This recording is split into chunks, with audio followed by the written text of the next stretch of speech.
Today is Tuesday, February 22nd, 2022, and we're going to take time to celebrate 222 Disciple and the Disciple Standard podcast.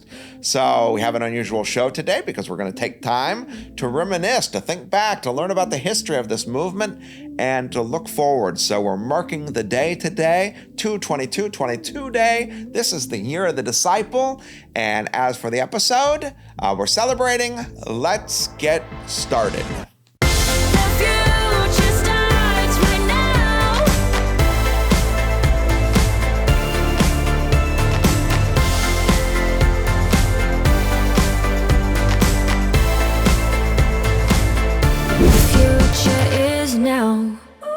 All right, everybody. So we're celebrating today, and what I want to do is spend a little time reminiscing about the history of the Disciple Standard podcast and our method of discipleship, 222 Disciple, and just tell the story of how this got going and where it's headed.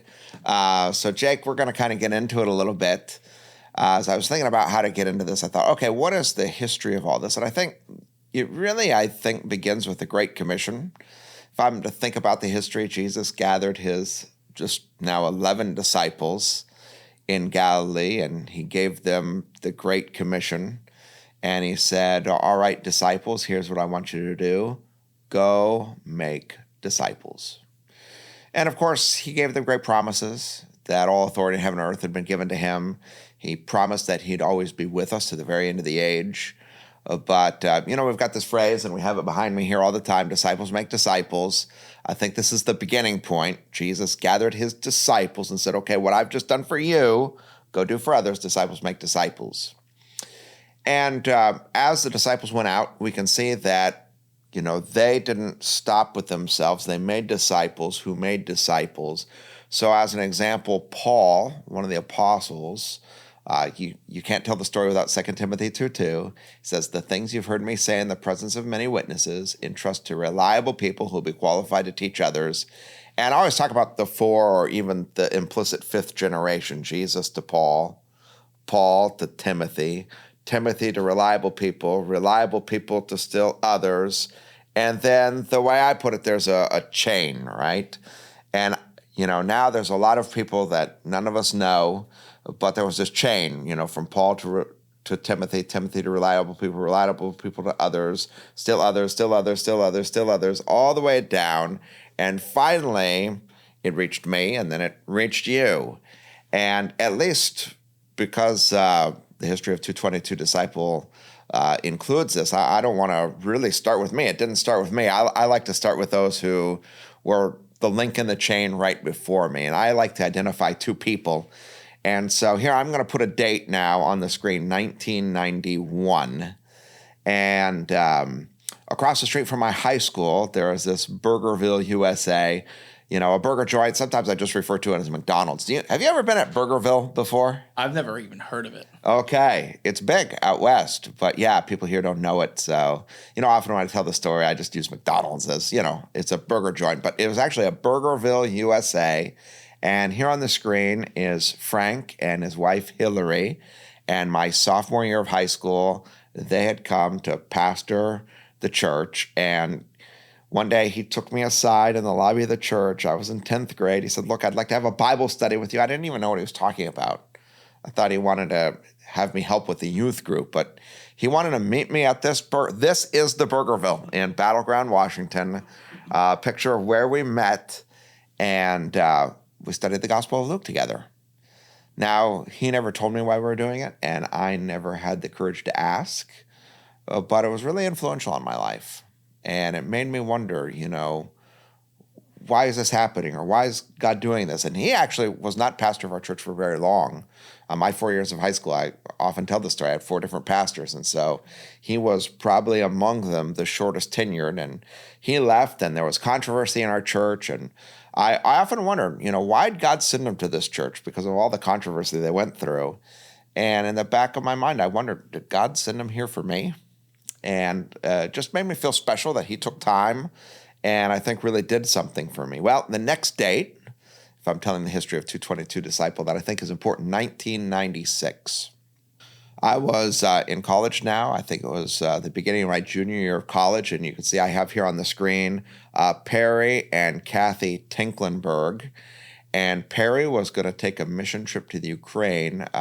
Must have been the spring of my junior year. That would have been 1997 then.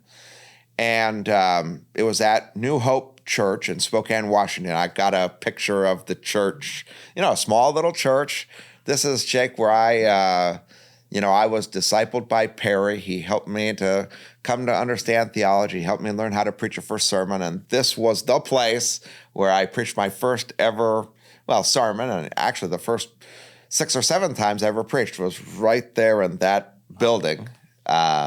Anyway, and that's Perry and his wife, Kathy. So that's 1996. As I tell the history of 222 Disciple. So far, just the seeds of it were being planted because, I was becoming the next link in the chain. Okay, now the next date I'll give is 2004. You can see on the screen here, Hurricane Francis and Hurricane Jean, direct hit at Port St. Lucie. Andrew and I had just moved here, and I was becoming the pastor of Sunlight Community Church. And right in between Hurricane Francis and Hurricane Jean was when my ordination service was. And I can remember I had a prayer the night before my ordination. And it really sticks out in my mind because I was thinking about how in the world is it even possible that I'm becoming a pastor? I just seem like the least likely person to ever become a pastor. It was something that, from my time in high school, talk about these 4 pastors. I looked at what is a pastor of a church? I thought that is the worst job, the most terrible job. It didn't run in my family. My parents, my grandparents, no one was in ministry, in pastoral ministry. And so I just thought of myself, I'm the least likely person to ever become a pastor. And I wondered the night before my ordination how this happened, and I was reflecting on what both Frank and Perry had done in my life, and I really had a moment where I thought to myself, there's no possible way I would become a pastor if it weren't for Frank and Perry. So I had this prayer, and I just asked for one thing. Frank and Perry had meant so much, and so I just asked for the privilege of being able to pass it on once. I asked God, hey, would you give me the eyes to see, maybe there'd be some young person who has gifts and talents that maybe they don't even see in themselves. And I just asked God for really the courage and the privilege to be able to pass this forward one time. Anyway, if you ever go into my office, you'll see, it's 2-2, Acts 2-2, we're 222 day, right? Acts 2:2, and it says, suddenly there was a sound like the blowing of a mighty wind. And of course, it's a reference to the Pentecost, the day of Pentecost when the Holy Spirit came. And someone stood up at my ordination service and referenced this verse because Hurricane Jean was bearing down on us and talking about how, hey, good things could happen. And anyway, if you go to my office, you'll see 2:2 has always been there, Acts 2:2, because of, this reference. So when I started as a pastor here, it was one of the things that was kind of on my mind. And I don't remember exactly what year it is, but I had started what I called at the time the Sunlight Discipleship Center. And at that point, I was teaching classes. And it was on Saturday morning, and there were people who were coming. And anyway, eventually, there was someone, it was Juan Sierra, who, because he was in these classes, came up and said to me something like this, hey, I'm really enjoying these classes you're teaching, but I have a problem because I really feel like God's calling me into ministry. The moment, Jake, that he said that, it was like a light bulb went on, and I remembered my prayer. And I didn't have a plan. I didn't know what I was going to do. I just knew that I had asked for the privilege of passing it forward once, and now there was someone who identified that they were feeling called into ministry. And I felt like, okay, I don't want to be the last link in the chain. And I decided that we'd start meeting. And I didn't have a plan. I just said, how about we get together an hour a week? And so at that point, Juan was teaching at Centennial High School just down the road here as an English teacher. And we started meeting together. Anyway, I love check out this next picture. This is a throwback. And I found this picture and I love it. I'm standing, look at all the hair I had. I'm standing next to Juan. I got the glasses on. This was at one of our vacation Bible schools. But also in this picture is Nicole and Aaron. Aaron actually was the second person. After Juan, I approached Aaron and then Jason. And now over the years, I've had the privilege, I've discipled each one of these people. And what's interesting is, we didn't know then. Look at us, just, much, much younger at the time. Juan, Aaron, and Jason are all ordained pastors now. And of course, when this picture was taken, maybe I was just starting to disciple them. Anyway, I love this picture. It's a great memory, but 222 was just kind of starting. All right, there was a turning point, though, and here's what it was. I had been discipling people who, it seemed to me, had a call into ministry. And in 2009, Corey Sullivan made a huge impact on this ministry and on my life. And he didn't even know it at the time, what was going on. But here's what happened. I'd read this book that was talking about evangelism and how God might use you, and talked about how each of us has different gifts as we're part of the body of Christ. And this book, had this number line from -10 to 10, -10 representing someone who's far from God, who hates Jesus, who hates the church, 10 representing somebody who's on fire, totally committed, reproducing, knowledgeable, mature Christian, and 0 then representing the line from non-faith to faith. And this book said, look, you've got to know your gifts. There's some people who are just great at reaching people who are -10. These are people who hate God, but there's a person who they're disarming, they're charming, they're able to break through the wall, and maybe they move that person from -10 to -7. And this book said, hey, if you can do that, use your gift. And then there are some people who maybe they can move someone from -7 all the way to -1. They're patient. They answer all the questions. They help them see, and they move them all the way. And the book said, hey, if that's your gift, do that. He talked about how there are some people who are able to move people across the line. They're just good at sitting down and saying, well, look, is there any reason why you wouldn't accept Jesus as your Lord and Savior and surrender your life to him right now? And they're patient enough to help that person. They pray with them. They walk them across the line from non-faith to faith. The other people who are good are, okay, here's a brand new baby Christian. How do I move this person up to a 4? And if that's your gift, let's do it. And then there are people who maybe take someone who's a 4 or 5 and bring them to a 7, and someone who brings a 7 to a 10 and helps people really mature. And this is just how God's made the body of Christ, how he's made the church. And after I read this, I started thinking to myself, like, okay, what are my gifts? What am I good at? And I had some gifts in evangelism, so I thought, okay, I think I have some gifting with people who are in the negative numbers. And because of some of my experience, I thought maybe I'm also good at taking someone who's like a 4, 5, or 6 and helping them move forward toward 10 in their Christian faith. But I identified I had this hole right in the middle where when it came to, all right, how do you help someone brand new to the faith? I just had to admit to myself, I didn't have the foggiest idea.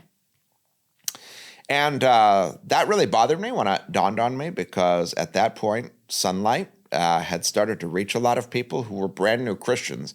And I realized, man, this church has a pastor that has no idea how to help someone who's brand new to the faith. So I had another one of these prayer times, and I asked God, I said, listen, Lord, you've got to teach me how to help people who are brand new to the faith. And so I asked God, and I just said, the next person who gives their life to Jesus and surrenders their life to Jesus, will you make me bold enough, and will you give me the patience and then the insight to do it, to start discipling them? So it was either the next Sunday after my prayer or the Sunday after that, Corey, who'd been just started coming to our church, at the conclusion of the service, when I offered a time for prayer, walked forward and prayed to receive Jesus.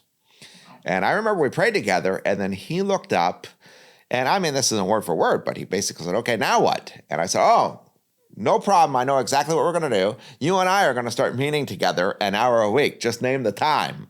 And Corey was like, oh, okay.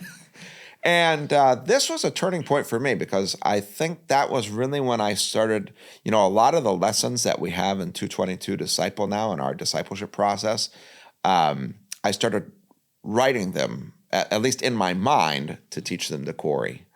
And so this was a big turning point, even though it was a turning point for me personally. I know, by the way, Corey is a pastor now. Oh, yeah. So this is pretty neat too. But that was a turning point for me because I started writing the lessons that would eventually become the 222 Disciple lessons. Okay, the next date, 2012. So I think what was happening then is I was developing these lessons, but I never had anything written down that anyone could duplicate. And I think sometime after I started discipling Corey, it dawned on me, I don't think I'm doing this right. I'd come across 2 Timothy 2:2 in the Bible, which talked about, these generations. And up till that time, I was just worried about pouring into people, but I was never asking them to be reliable people who will teach it to others. And I realized, okay, I've got to start thinking more in terms of this chain. And if I'm spending time teaching someone something, then what I've got to do is I've got to teach them to teach someone. But I realized none of that would really be so easy or so possible if I didn't have something duplicatable. And so all these lessons that I'd been developing, I actually took the time to make a one-page handout that if I was teaching it to them, here's the handout, they could make a photocopy and they could teach it to someone else. And that person could make a photocopy and they could teach it to someone else. And it was in the year 2012, so 10 years ago, that I sat down at my computer and I typed all this out and I made all these handouts, which then could become duplicated. And anyway, I don't know exactly when, but I've got this as part of the history, so I want you to look at the next picture.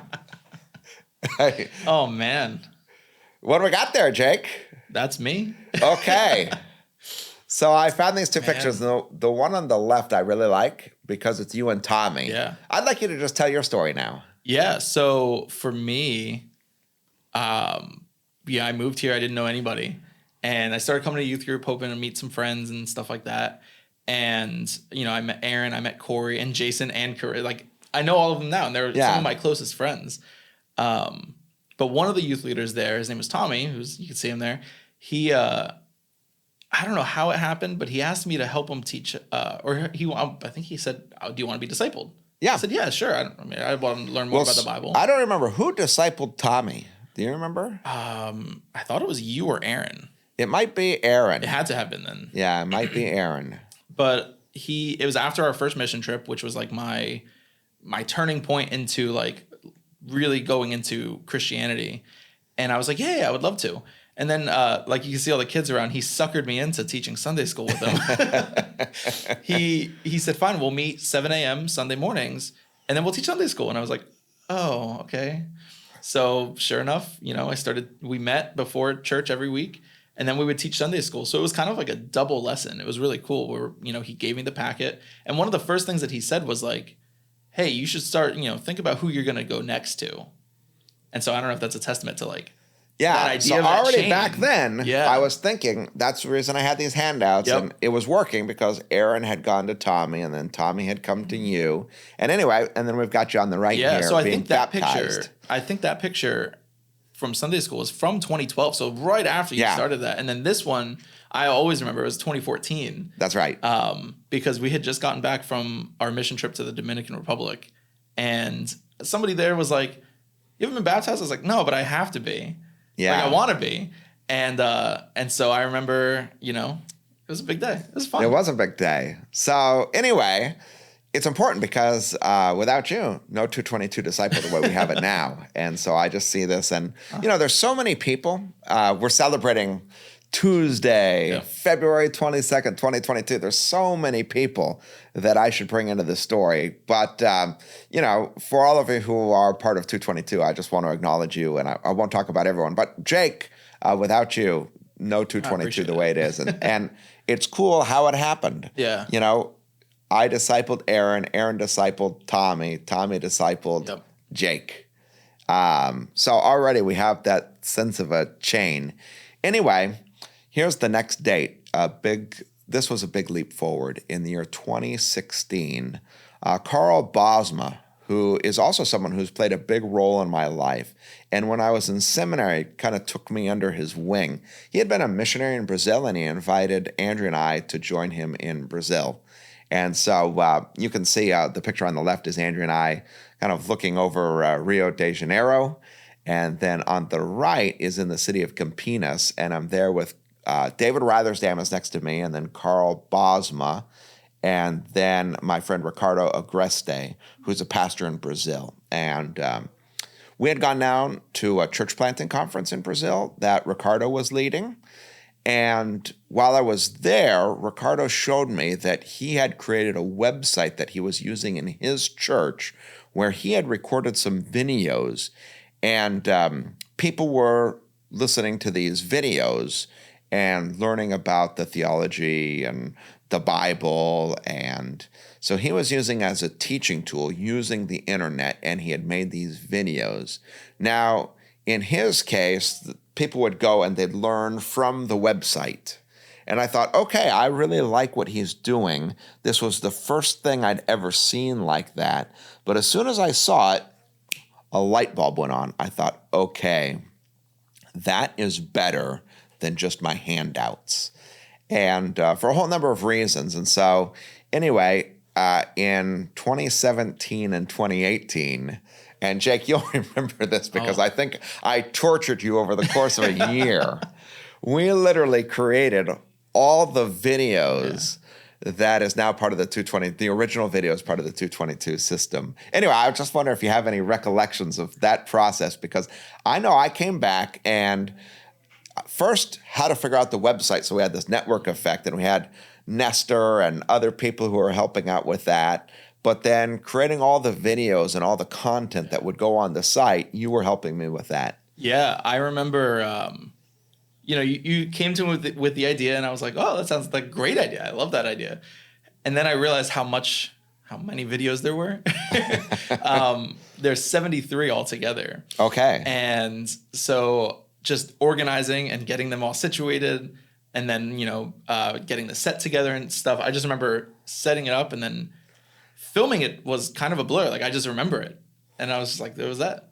And I was just looking at it recently too. Like, the original files that I still have tucked away in like our deep storage stuff. Okay. It's, I was like, oh, this is good stuff. And the last time I touched it was like 2019, I think. Yeah. And now you've just been going through another process with my friend Darshak, because you've been filming these videos again in the Hausa language, and you're working with Juan Sierra to film them again in the Spanish language. So the torture has just continued.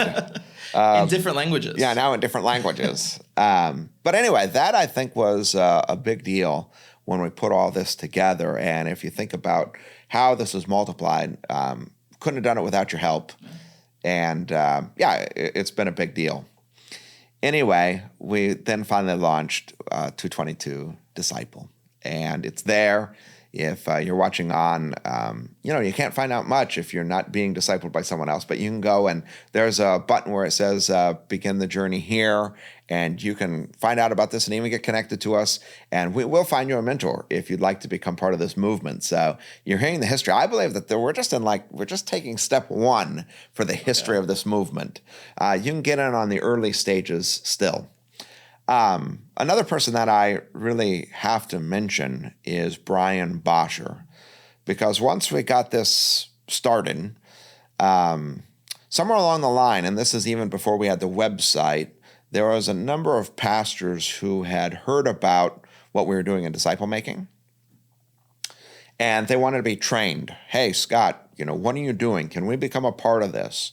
And so there was various different cohorts of pastors. And I think actually Carl Boswell was instrumental in putting some of these pastors together who came, and I worked with them and trained them in one-on-one disciple making and got them started. Anyway, Brian's son, David, was among those. And then he was telling his dad, hey, Dad, you got to learn something about this. You got to get Scott to do this with you. And Brian started calling me and said, hey, can I become a part of this? I think this was in 2017 also. And he actually kind of, what's the right term? He dogged me down.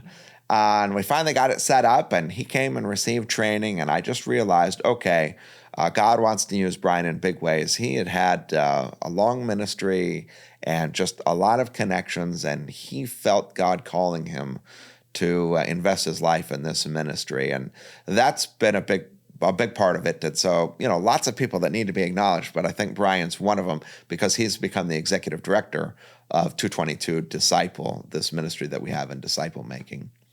Anyway, on the next slide, I have the key dates, just that we had milestones. So it was on February 20th, 2019, that we launched and put the first few people into the site.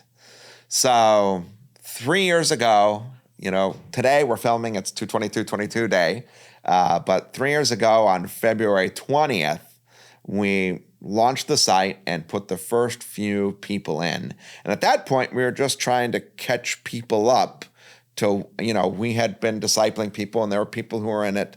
And so it took us a little while, but by April 30, we had our first 100 people that were in the system. And I think that's about as big as the network was.